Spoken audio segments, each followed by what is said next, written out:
Hey guys, I'm Tom Barton from TomBartonSports.com. What an absolutely crazy day. Can I say that this is the wildest day in the NFL that I could ever remember when we're not talking about actual games?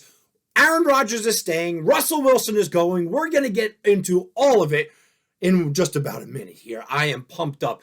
Guys, if you like this video, please like and subscribe below at TomBartonSports.com. Go check me out at Tom Barton Sports over on Twitter, and you can always write me at TomBartonSports over at gmail.com.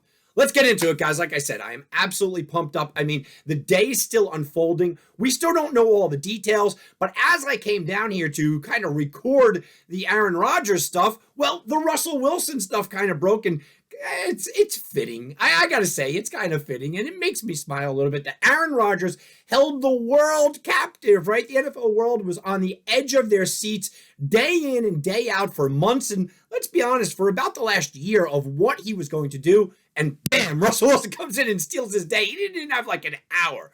So let's get into all of it. Okay, first, we'll take a breath, and we'll get into the Aaron Rodgers stuff, right? Aaron Rodgers is staying. The saga is over. He agrees to a 4-year, $200 million contract. That's what's being reported. And then Pat McAfee, who obviously has a very close relationship, said, well, that's not exactly true. So the details might be a little hazy. As I said, I'm reporting this in real time. So, this is right now. By the time you guys watch this, it might be a little bit more clear, but I wanted to get into it as we sat right now. So it's going to be a 4-year deal. It's going to be a boatload of money, probably $200 million plus. It's going to be probably pay him as the highest player in NFL history. All of that is fine. And let's be honest. Look, I am a guy that doesn't necessarily like Aaron Rodgers. I have bashed Aaron Rodgers for a lot of what he's done, but he deserves the money. I mean, he's a 2-time MVP.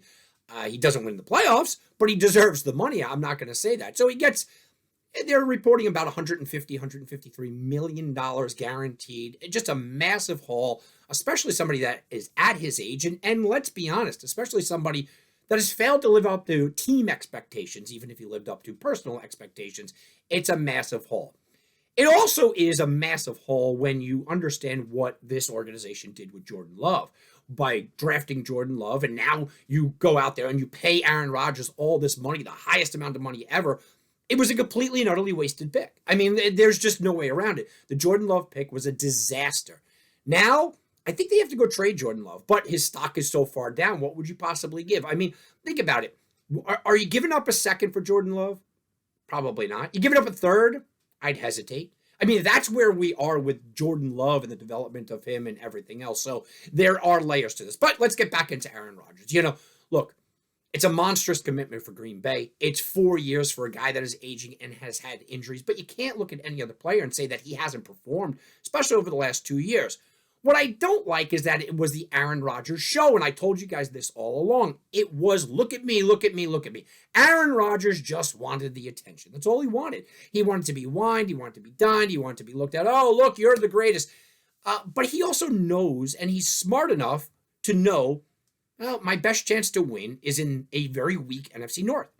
He's gotten himself into a position where, what was he going to do? He's going to go up against Lamar Jackson, a very talented Cleveland team, a Super Bowl Cincinnati Bengals team, to go with Pittsburgh, who likes to generally run the ball first. Okay, maybe. But you're still in a conference with Josh Allen and Patrick Mahomes. Or do you go and you choose Denver and you go to a division where you have Mahomes and Herbert and a playoff or Las Vegas Raiders team? So, yeah, that's a tough nut to crack as well, and you're still in a conference with Mahomes and Allen. I do think that there were times in Aaron Rodgers' process here that he thought maybe I can leave. And then I think he looked at the last 2 Super Bowls and he said Tom Brady came over year 1 and won in a relatively weak NFC, and he won the Super Bowl. Matthew Stafford just won in a relatively weak NFC, and he won the Super Bowl. And Aaron Rodgers has to be looking at himself and saying, let's see, who's my competition here? Outside of the Rams, who are the obvious competition, Brady's gone. Dak is still, up in the air. They're going to lose a lot of talent. And generally speaking, it's a 2-team race, right? I mean, that's what you're looking at. If he finishes out the 4 years, it's going to be 34 years in Green Bay with the same 2 quarterbacks. It's an amazing run, And as much as Aaron Rodgers enjoys the villain role, and he likes to be the villain, and he likes to be the bad guy, he also knows, I have an opportunity to put all this behind me and just secure those Green Bay fans to elevate me to where crazy Green Bay fans do is maybe the greatest of all time when all is said and done. Villains still like to be applauded every now and then, and I think that a lot has to do with a lot of Aaron Rodgers' stuff. With that being said, there's also, and Packers fans, don't throw the cheese at the screen. It's the truth. There's no Super Bowl pressure. There's none. Look, I think there's pressure on Aaron Rodgers and his legacy, but he clearly doesn't, and the Packers clearly don't. They have dealt with him and just paid him as the highest paid player, being generally a failure in the playoffs. There's no Super Bowl edict. You don't have to go out there and win. And that is something that you really do look at and you go, okay, that makes sense. Aaron Rodgers also knows by taking this massive contract, well, a lot of people are not going to be around. Now, they may franchise Davante Adams, and Davante Adams is the type of guy, talking to people that know him and played with him, he's not the type of guy to sit out, but he probably won't be here long-term kind of thing. But look, if Davante leaves and Za'Darius Smith leaves, who it looks like they're going to do, well, Rodgers has a backup, doesn't he? Oh, I just don't have the players. Oh, I don't. So I don't think that there's that pressure to absolutely win by Aaron Rodgers here, which is an interesting scenario when you're really breaking down Aaron Rodgers. It does start to unfold into other areas. Let's talk about it. Look, the Raiders were all ready to sign him and Adams. And no. Derek Carr's your guy. You may get another wide receiver, but Derek Carr's your guy. And that's okay. He led you to the playoffs. Ryan Tannehill, same thing. Look, Ryan Tannehill's your guy. It was the Denver Broncos that everybody was kind of concerned about. What are the Broncos going to go do? What are the Broncos? What do the Broncos do in this situation? It seemed like they put all their money and all their hope and all their eggs in one basket, and that was the Aaron Rodgers basket. They hired a head coach that many people didn't believe should be a head coach in Hackett. They hired an offensive coordinator that was the Green Bay Packers quarterbacks coach, all with hopes that, well, this will lure Aaron Rodgers there. And it kind of seemed for about an hour, it was only about an hour, but it kind of seemed for about an hour that they were left holding the bag. Bam, an hour later, well, Russell Wilson is being reported that he's being traded to the Denver Broncos. And this kind of came out of nowhere. Look, I never believed that Russ was going to finish his career with Seattle. I never believed that Russell Wilson was going to be, a Seattle Seahawk in 2024, right? I knew it was coming quickly, 2023 even. I knew it was coming quickly, but I didn't think that this would come this quickly. And by the way, this did not happen because of Aaron Rodgers. Don't think that at all. One of the reasons why the press release came out and they wanted to secure things quickly is to show that, look, it wasn't a consolation prize. From everywhere that I'm seeing, these were week-long negotiations for Russell Wilson. Russell Wilson was in the terms, and he was kind of their guy, and that's what they wanted to do. Russ wanted out last year. And Russ wanted out last year because he's got problems with Pete Carroll. Russ wanted out last year because Russ wants to cook, right? Russ wanted out last year because he didn't like the direction of the franchise. Russ also wanted out last year because, his wife wanted a bigger market. His wife wanted different things. Look, people kind of move on. And he was already done last year. We saw that in his play. It was the first down year that you could ever look at Russell Wilson. And albeit, I know he was injured, okay? I get that he was injured, but it was still a down year for Russell Wilson. You can't argue that in any way, shape, or form. He was mentally checked out. He's now going to Denver. And I think this is a great situation for him. Look, if I thought it was a great situation for Aaron Rodgers, I think it's a great situation for Russell Wilson, who I still think is a top 5 quarterback in the NFL. He comes in with a receiving core that, remember, they locked all these guys up over the year. It doesn't go 1 deep or 2 deep, 3 deep. It's like a 4 deep receiver core that are all healthy. He's got a running back that is absolutely explosive in Javonte Williams. He's got a young defense with Patrick Surtain back there and whatnot. Russell Wilson's going into a good spot, but he is going into a division with Justin Herbert, with Patrick Mahomes, and with the Raiders, who did make the playoffs last year, with an interim special teams coach as the head coach. Wilson, now you look at and you go, how much can he elevate this team? You could argue that he's going from the toughest division in the NFL to the second toughest division in the NFL. I don't think that's even really much of a question. Russell Wilson is also kind of put a bullseye on his back. And this is one of the things I did say about Aaron Rodgers going to Denver. You're putting a bullseye on your back in an almost unwinnable situation. If Denver does anything but wins that division, it's going to be seeming kind of like a letdown, right? If they do anything, if they get a wild card, it's going to kind of seem like a letdown in that division. And there's a very good chance that Russell Wilson can play really well. The Denver Broncos can play really well. And they wind up in third place. Could they wind up in last place and still be a good team? Yeah, I mean, that's that division, and that's what it is. Russell Wilson also needs that second Super Bowl. We talk about Aaron Rodgers needing that second Super Bowl. Eventually, Russell Wilson is going to need that second Super Bowl. At least he got there. But he is going to need that. And he does have Allen. He does have Mahomes standing in front of it. He's got Joe Burrow, not forgetting Joe Burrow. He's got Lamar Jackson, who's won the MVP recently. The AFC is massively, massively different. What does this do for Seattle? Well, this leaves Seattle in just a complete rebuild mode. Look, that's just reality. They don't have a quarterback, and they're not going to go out there and kind of go get one. Now, I told you, I don't have, and I'm looking now, I don't have the exact numbers here. I don't have it with the trade. But Bridgewater's not on the roster. What are they going to do? Are they going to take a Drew Lock? It doesn't matter. They don't have a quarterback. So now Seattle, all of a sudden, you start to look at and you go, all right, what happens to DK Metcalf? There were already rumors floating around that DK Metcalf might be on his way out.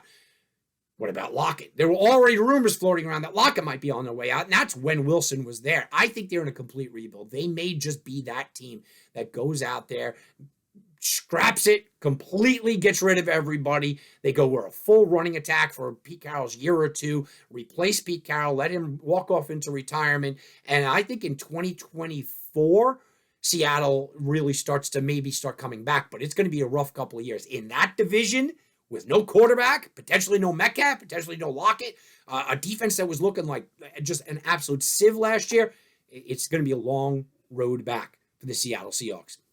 When we do talk about certain things, we always we look back and we go, okay, well, what are the repercussions here? Well, a lot of the repercussions here are when all is said and done, this is an exciting day. It's an exciting day. I'm not going to call Pittsburgh or Tennessee the big losers here. And I think that people will point to them, right? I'm not going to call Washington. A lot of people thought Russell Wilson was going to go to Washington. I'm not calling them the big losers. They're kind of at status quo, what I thought. I never really believed any of those teams were really going to make that charge and kind of go get them. I did believe Denver was going to make that charge and go get a quarterback. I believe that 100%. They gave up a lot. I'm reading a couple of first-round picks and whatnot. But I always thought that they would get a quarterback here, and it winds up being Russell Wilson. What in totality does it do for this? Not that much. Look, Green Bay's coming back with Aaron Rodgers. Everyone's happy. Oh, that's great. Aaron Rodgers coming back. I don't know. I mean, it's a weak NFC, but the team's not going to be as good as it was last year. And we watched what happened to them last year. Team's not going to be as good as it was 2 years ago. Look at what happened in the last 2 years. One of the things I think we could look at is Aaron Rodgers going to win a Super Bowl in the next 4 years? And where I'm sitting now, he's got the greatest chances because of the NFC. But I have to think about who's going to leave now that he's eating up all this money. I remember it happened in New Orleans with Drew Bledsoe, guys. It was a bad scene when he took all that money. One of the reasons that Brady wins all the time, or did win all the time, is because you can allocate that money around. Can't do that. So I think the Green Bay Packers are generally at status quo. I don't think that they get a boost up here from this. I don't think they go down. I look at Green Bay as the same kind of team that I looked at Green Bay before last year. Probably a 12, 13, maybe 14 win regular season team. I think they take a little step back. I'm going to say maybe 11 or 12 regular season team. I think the division is sort of catching up with them a little bit. But this year should be their year. They should win the division handedly. And can Aaron Rodgers compete in the playoffs? And I've continued to say for 10 years, I don't think he's a playoff performer. And I don't see them going any further than the NFC Championship game. Seems about right. Seems about status quo. Seattle's going to take a nosedive. Wouldn't shock me if Seattle was the worst team in the league. I mean, really, it wouldn't shock me if Seattle completely and utterly fell off the map. I am not feeling good about Seattle, not this year, not next year, probably a long road back unless they hit something in the draft. They've been known to just be terrible for early round picks in the draft. Doesn't make you feel any better. And then you have the Denver Broncos, right? And you look at Denver and you go, okay, look, I had speculation that maybe Rodgers would go there, maybe Wilson would go there, but let's say they didn't, right? If no quarterback went there, they were dealing this back with Drew Lock or Teddy Bridgewater or Mitch Trubisky, and they had to do that. I think they're about a 500 team. I think they could run their way. I like their offensive weapons, Fant and company. I do like their defense.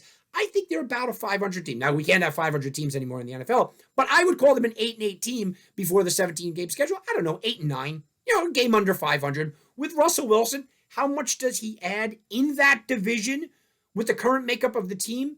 Brand new head coach, 9-8. I mean, is 9-8? That's fine. Could they have a good year and get a wild card? Sure, but Denver's not on my Super Bowl radar. Denver's not on my radar to overtake that division. So while these are huge moves, and like I said, it's one of the biggest moves day because it kind of came out of nowhere. It's in the middle of February where it's only college basketball. We're talking about Russell Westbrook. I mean, this is a huge news day and a huge NFL news day. But when we're sitting back on September, whatever this kicks off, right? September 4th or 5th, whatever, opening day, I don't think we're going to look at Green Bay much differently than we did the opening day last year. I don't think we're looking at Denver as world beaters and all of a sudden Super Bowl contenders. I think they'll be a solid team. I think Denver makes the playoffs. I think Green Bay makes the playoffs.